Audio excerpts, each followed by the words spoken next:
following is a feature presentation of the Replay Sports Channel, the home for great games.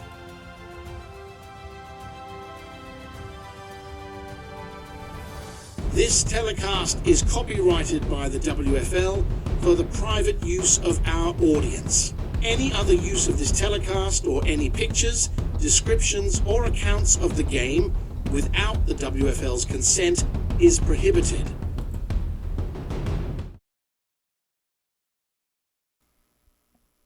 This episode of the Replay Sports Channel is brought to you by Royal Retros, your ultimate one-stop shop representing the teams of the past.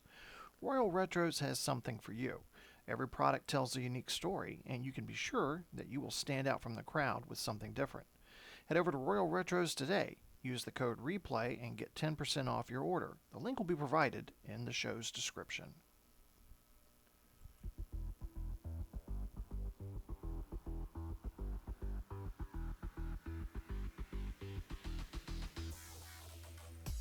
Hello again, everybody. Glenn Walker here, talking to you from the Replay Sports Channel studios.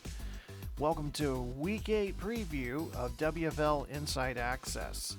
Our Inside Access crew provides a comprehensive analytical preview of the Week 8 matchups across the WFL, highlighting the strategic impact of the recent trade deadline moves. Beyond the Week 8 slate of games, our analysts will distinguish between franchises investing in a title run and those rebuilding for the future. Inside Access Week 8 preview starts now.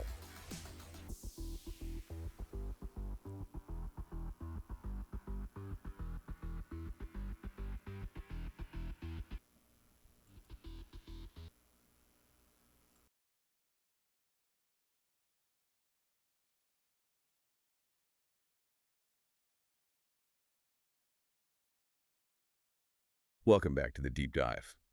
Look, usually when we sit down to preview a week of football, we're talking about matchups. Right. We're talking about, who's healthy, who's hot, who's cold. But this week feels, I don't know, it feels heavy. It feels different. It feels definitive. That is the exact word. We have the Week 8 preview in front of us, but we can't just talk about the games in a vacuum. Yeah. We have to talk about the seismic shift that just happened in the league. Oh, yeah. The trade deadline has come and gone, and wow, did it leave a mark. It really did. Usually trade deadlines are, there are a lot of smoke and very little fire. Yeah, a lot of rumors. Exactly, a lot of rumors. But this was a forest fire. The deadline has basically taken the league, drawn a line in the sand, and split it right down the middle. Mm-hmm. On one side, you have the buyers, the teams pushing literally all their chips into the center of the table. The Super Bowl or bust crowd. Precisely. Mm-hmm. And on the other side, you have the sellers. The teams that have looked at the standings, looked at their roster, and essentially said, yeah, we're pivoting to 2026. So the overarching theme here for you listening is direction. But here's the catch, and this is what makes this weekend so fascinating to me. These massive roster moves literally just happened. Barely hours ago in some cases. Right, the ink is barely dry. These guys are probably still packing boxes or finding an apartment. Yeah. So our mission today is to unpack how these changes impact the games being played immediately. Because you can trade for a superstar on Tuesday, sure, Yeah. But does that mean you have any sort of chemistry by Sunday? That is the ultimate X factor here. It's talent versus chemistry. It's the classic debate. It is. You can assemble the greatest musicians in the world, form a supergroup, and, they might sound terrible on their first night because they just don't know each other's rhythm yet. So the question is, will we see beautiful music or an absolute train wreck this weekend? That's exactly what we're here to find out. Okay, let's dive in. We have to start with the aggressive buyers. These are the teams in absolute win-now mode. And nobody screams win now louder than the New Jersey Hitmen this week. Oh, without a doubt. They are hosting the DC Defenders, and the headline here is just terrifying for the rest of the league. New Jersey acquired A.J. Brown from Memphis. This is such a massive signal. If you look at New Jersey, they already had the #1 pass defense in the league. Yeah, They are allowing less than 190 yards per game through the air. They didn't actually need to do this to make the playoffs. They were already a lock. Right, so why do it? Why trade a starter? They gave up guard Tyler Smith to get a receiver when you're already winning games. Because they aren't trying to just make the postseason anymore. They are trying to win the whole league. They looked at their roster and basically said, good isn't enough. Acquiring A.J. Brown tells me they want to be untouchable. But let's break this down for a second, because on paper, adding a receiver helps the passing game, obviously. But you mentioned in our pre-show notes that this actually helps their running back, Bijan Robinson, even more. It does. How does a wide receiver help a running back? Make that make sense. It's about gravity. Think about it. When you have a receiver like A.J. Brown, the defense cannot leave him in single coverage. No, they destroy them. They just can't. He's too physical. He'll win every single time. So the defense absolutely has to roll a safety over the top to help. Okay, so you got two guys worrying about Brown. Exactly. And if that safety is deep worrying about Brown, he isn't in the box worrying about the run. It completely changes the math. I see. Bijan Robinson has been running into 7 or 8-man defensive fronts all year now. He's going to see 6-man fronts. That is a mathematical advantage for the offense. It changes the whole geometry of the field. So A.J. Brown essentially clears out the clutter for Bijan just by standing out there. That is, well, like the source material says, it's terrifying. But they have to actually play the game. They've got the D.C. defenders coming to town. D.C. is sitting at 2-4, but they're coming off a bye and a win where they scored 21 unanswered points against New York. They aren't exactly just rolling over. No, D.C. is scrappy. They really don't beat themselves. C.J. Stroud is inconsistent, sure, but he had 0 turnovers in that last win. Yeah. The problem for D.C. isn't their effort, it's the matchup. D.C. is a hang around and capitalize on mistakes kind of team. They want to keep it close and win in the fourth quarter. And New Jersey. New Jersey is now a blow-the-doors-off team. With Brown, Bijan, and Herbert, they just have way too much firepower. D.C. needs New Jersey to make mistakes, but New Jersey's roster is built to avoid exactly that. The betting line is New Jersey by 14. That feels huge for a game at this level. It is huge, but consider the psychological aspect here. New Jersey is playing with massive expectations now. They have to win big. DC is playing with house money. Nobody expects them to win. Sometimes that makes a team dangerous, but I think the talent gap here, especially with Brown taking away that deep safety help crit, it's just too wide. Let's move west and talk about another buyer. The Las Vegas Outlaws. They're 5-1. Hosting the San Diego Fleet. And Vegas made a splash that I think everyone saw coming, but it's still shocking to see on paper. They went out and got Travis Kelce. Yeah, this was the antidote move. The antidote. Explain that. Well, we've talked about Vegas having the #1 total defense. They are elite on that side of the ball. But the offense, specifically in the red zone, That's been bad. it's been painful to watch. Last week against Arizona, they drove down the field repeatedly and just stalled. They settled for field goals. They failed on 4 separate fourth down attempts. Ouch. 4. That just deflates an entire sideline. It really does. It puts so much pressure on your defense. So you bring in Travis Kelce. He isn't just a tight end. He's a security blanket. When the field shrinks in the red zone and things get tight, Jalen Hurts now has a guy who knows exactly how to find the soft spot in the zone. He's the guy who turns those frustrated field goals into touchdowns. And they absolutely need it because this matchup against San Diego is a classic style versus strength clash. Yeah. You've got the San Diego Air Raid coming into town. Josh Allen is coming off a game where he threw for 418 yards. 418 yards is absurd. That's video game numbers. It really is. San Diego put up 504 total yards last week. So you have this explosive, high-tempo, we're going to score 40 points offense crashing into the Vegas brick wall defense. So what does this all mean for the game script? Because if San Diego turns this into a track meet, can Vegas keep up, even with Kelce? That's the huge gamble. San Diego wants a shootout. They want this game in the 30s. Vegas wants to use Kelce to convert third downs, control the clock, keep Josh Allen on the sideline, and win it 2017. Keep the Ferrari in the garage. Exactly. But San Diego is 5-1 for a reason. They have Tyreek Hill, T. Higgins, DK Metcalf. It's an embarrassment of riches. It is. But Vegas is betting that their defense is the equalizer. The source material suggests San Diego might just have too much firepower right now. Even a great defense gets tired if they are on the field too long. Right. If Vegas can't sustain drives, and that's a big if, the Vegas walls might bend just enough for the Fleet to escape with a win. Let's hit one more pair of buyers before we switch gears. Yeah. The San Antonio Gunslingers playing the Tampa Bay Bandits. This is unique because both of these teams went shopping. Right. This is pretty rare. Usually, buyers play sellers. Yeah. Here, 2 buyers are colliding head-on. Yeah. San Antonio has the league's best offense, best total yards, best passing yards. Jared Goff and Kenneth Williams Jr. are just rolling, but they couldn't stop anyone. It was like watching a team try to win with one hand tied behind their back. So they go out and trade for Khalil Mack. Which is huge. It's exactly what they needed. Veteran pressure. They don't need a shutout. They just need 2 or 3 stops a game. Mack brings that. But on the other side, Tampa Bay, who loves to ground and pound with the run, went out and got George Kittle. So now Tampa gets a premium safety valve for Joe Flacco. It's a fascinating narrative. 2 teams going all in, but in completely opposite ways to fix their specific flaws. San Antonio needs stops. Mack brings stops. Tampa needs to sustain drives to keep their defense off the field. Kittle moves the chains. Exactly. And the line is practically a pick'em. San Antonio by 1. That basically means Vegas has no idea. None at all. But the experts seem to lean toward the gunslingers just because in a game this close, the elite passing game usually wins out over the ground game. It's just faster to score points. And Mack on that defensive line might be the disruptor that tips the scale. Okay, let's pivot. We've talked about the buyers. But for every buyer, there's a seller. And honestly, reading about these teams, it's a little depressing. It is. Some of these teams have essentially waved the white flag on the season. Let's look at the Pittsburgh Maulers. They are 0-6. They are heading into Cleveland to face the Gladiators. This is a sad state of affairs for Pittsburgh. They traded George Kittle to Tampa Bay, which we just mentioned. In return, they got a first-round pick and cornerback Tyson Campbell. That screams rebuild. That is a we'll see you in 2026 move. It's the future starts now message. They aren't trying to salvage 0-6. But here is the real tragedy of the Pittsburgh Maulers.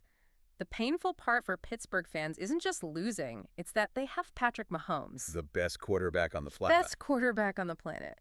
And they have Marvin Harrison Jr., who had nearly 200 yards last week. 200? That's incredible. It is. But here is the stat that kills me. This is the stat that explains exactly why they are 0-6.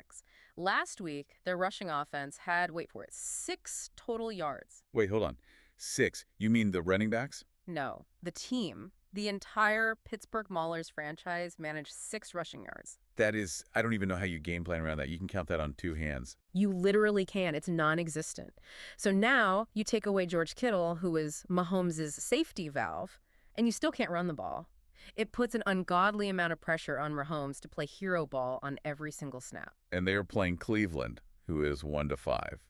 Cleveland isn't exactly a juggernaut right now. Cleveland is in limbo. They are in denial. They didn't sell, but they aren't thriving. Sam Darnold got sacked 6 times last week. They had 0 touchdowns in a 31-9 loss. That sounds like a systemic failure, to quote the preview. It is, but this is the dynamic. You have a team that knows it's rebuilding in Pittsburgh. They might play loose because the pressure is entirely off. And you have a team in Cleveland that is fighting for today but playing tight because they are desperate. And high teams make mistakes. Exactly. Yet Cleveland is favored by 5. Wow. Mostly because Pittsburgh has no run defense and Cleveland is at home. It's going to be ugly. This isn't going to be the prettiest game of the weekend. But Cleveland's desperation might just edge out Pittsburgh's talent drain. Now, here is the most confusing move of the deadline for me. The New York Generals. They are 1-5. They trade their best defender, Micah Parsons, to Atlanta. Yeah. And in exchange, they get wide receiver Cortland Sutton. They face the Philadelphia Stars this week. On the surface, it looks totally contradictory. Why trade your best player, a defensive superstar, if you're getting a receiver? Usually, if you trade a star, you want draft picks. You want the future. Right. Getting Sutton feels like a win-now move, Yeah. but trading Parsons is a rebuild move. It feels a bit schizophrenic. It does until you look at the quarterback. New York is trying to fix a broken offense for Bryce Young. They realize they cannot win games 13-10 anymore. They are just done trying to do that. Mhm. They want to build a passing attack to see if Bryce Young is actually the guy. So they sacrifice the defense to give their young QB a weapon. It's basically an evaluation year now. Exactly. They are sacrificing wins to game information. Sutton is a legit #1 receiver. Yeah. 6'4" mellet, elite contested catchability.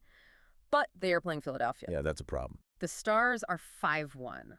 They are incredibly disciplined. They just pulled off a massive clutch win with Drake May and Christian McCaffrey. Drake May, by the way, cool as a cucumber. 75 yards and 13 plays to win it with 12 seconds left last week. That kid has ice in his veins. He was so impressive. Yeah. And now think about his Sunday. He faces a New York defense that just lost Micah Parsons. That means way less pressure on May. Right. It means he has time to scan the field. It means longer, sustained drives for Philly. Sutton gives New York a spark, sure, but the loss of Parsons weakens the defense too much against a true contender like the Stars. This feels like a game where Philly just suffocates them with efficiency. All right. We've covered the movers and shakers. Uh-huh. But there's one team that is just standing tall, completely ignoring the noise and winning football games. Yeah, The Arizona Rattlers. the standard. They're 6-0. They head to Denver to play the Gold. Arizona is coming off a win against previously unbeaten Vegas. And the description of their style in the source material is just perfect. Grown man football. I love that phrase. What does that actually look like on the field? It means they do not care about being on the highlight reel. They don't rely on flash. They rely on Aaron Rodgers being hyper-efficient, making the right check at the line every single time. They rely on Brian Robinson Jr. pounding the rock for 4 yards, then 5 yards, then 4 yards. And they control the clock.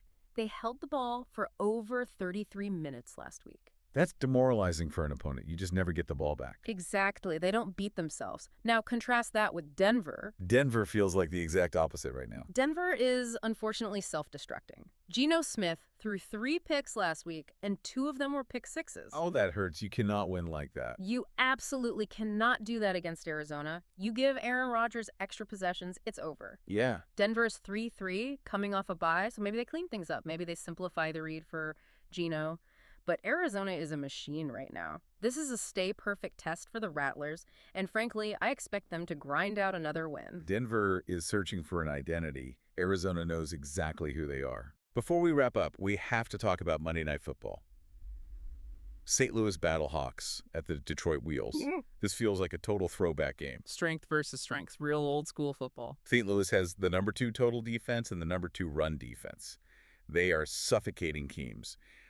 I saw a stat that said they held the ball for 39 minutes against Cleveland 2 weeks ago. 39 minutes. That leaves 21 minutes for the other team. That is sheer dominance. That is choking the life out of a game. And then you have Detroit. They have the number 2 rushing offense. They just ran for 284 yards against Pittsburgh. So something has to give. You have the unstoppable force of Detroit's run game meeting the immovable object of St. Louis's run defense. And Detroit actually made a move, too. They traded for safety Minka Fitzpatrick. Right. That stabilizes their defense, probably because they know this is going to be a low-scoring, highly physical brawl. But the story here is the matchup on the ground. You've got Brock Purdy managing the game for Detroit and Tua Tagovailoa for St. Louis. Right. And St. Louis is coming off a bye. That extra week of rest and preparation is huge for a defense. Their entire identity is stopping the run. Since Detroit's only reliable weapon right now is the run, St. Louis is heavily favored to shut that down. If they force Purdy to throw to win, the Battlehawks have the advantage. Exactly. It feels like St. Louis is built to win exactly this kind of game. Yeah. Slow, physical, played strictly on their terms. Agreed. They want to drag you into deep water and drown you. Detroit needs to hit a big play early to force St. Louis out of that shell. So what does this all mean for you listening at home? The trade deadline has created this clear divide. You have the buyers like New Jersey, San Antonio, Vegas. They're banking on talent upgrades to push them over the top. Right. And then you have sellers like Pittsburgh and New York trying to pivot to the future or fix fundamental flaws. It really comes down to that final provocative thought we started with. Chemistry versus talent. We see it in the source material. Expectations can tighten teams up. That's a really great point. Look at a team like DC. They didn't make a big splash. They're playing with house money. They might actually be more dangerous in a weird way than a super team like New Jersey. Right. Think about it. If New Jersey goes down 7 early, do they panic? Yeah. Do they start pressing? Does A.J. Brown get frustrated if he doesn't get the ball right away? When you push all your chips in, the pressure to win immediately can be crushing. It raises an important question for you, the listener, to mull over. In a week defined by these massive trades, will the new stars shine immediately? Or will the lack of practice time, the lack of reps, lead to major upset losses? I think we're going to see at least one buyer seriously regret their decision this weekend. Chemistry is incredibly hard to build overnight. That's exactly what we'll be watching for. Can A.J. Brown, Travis Kelce, and Khalil Mack step in and dominate day one? Or does the chemistry of the teams that stood pat win the weekend? I can't wait to find out. Make sure you tune in to see how the new faces perform in their new colors. It's going to be a wild week 8. Thanks for listening to The Deep Dive. Here.